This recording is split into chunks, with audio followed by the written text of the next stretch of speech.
Thoughts on the readings for May 25th, Joshua 11, Isaiah 15, 2 Timothy 1. Joshua 11 says that the defeat of the southern Canaanites stirred the northern nations into a uniting to go against Israel and finally crush the increasing menace that a snowball may gather momentum and confidence from every victory.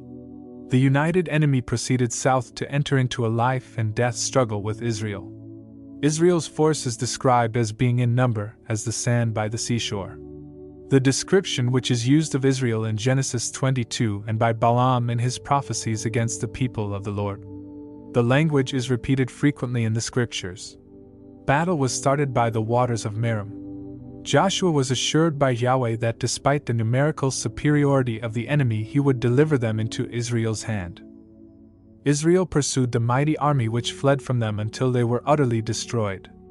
All the chariot horses were hamstrung to render them useless in battle.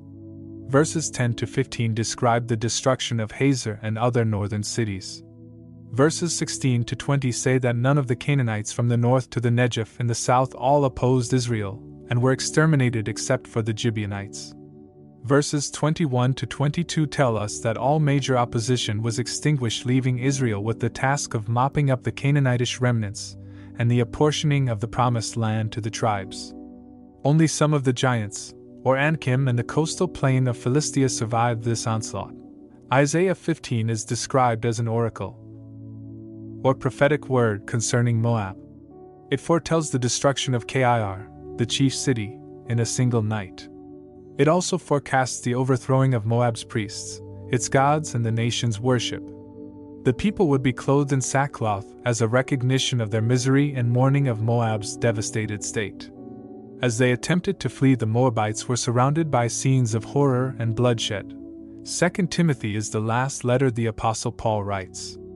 The Apostle has been hunted throughout the Roman world as a criminal, and then taken to Rome and placed in a cold, dark cell awaiting execution by beheading. The year is 63 to 64 AD. The fire which destroys half of the buildings in Rome was blamed on the Christians by Nero. And Paul, as a recognized ringleader of the hated sect, is to be made the chief scapegoat. The introduction to this letter additionally contains the greeting of mercy, to grace and peace, which start all the letters before the apostle's second imprisonment, excepting Philemon, which is a personal letter. As one gets older, one becomes even more conscious of the need for divine mercy, for without it we are all doomed. The words of this letter are Paul's last and chosen very carefully to warn and advise. The first great charge was to safeguard the deposit of the sound teachings which were believed. Timothy's love of the truth goes back to his mother and grandmother, Lois and Eunice. Timothy had been given the gift of prophecy by the laying on of the hands of the elders. Paul encourages this faithful young man to stir up that gift and to be invigorated to enthusiastically testify as to what Timothy knew to be true. What a hope he has embraced, and he stands unshakable in his conviction that Jesus Christ had abolished death and brought life, Zoe, and immortality, deathlessness, to light through the gospel. B10. Timothy is exhorted to follow the great example of faith and love that had been lived out and constantly exhibited by Paul. The apostle says that he has fathered Timothy in the gospel. Sadly, in Paul's time of needing support, he is abandoned by many. Paul names two in particular, Phygellus and Hermogenes, as foremost in his abandonment. But he commends Onesiphorus, who appears to have been killed for his going to Rome to aid the aged and suffering apostle.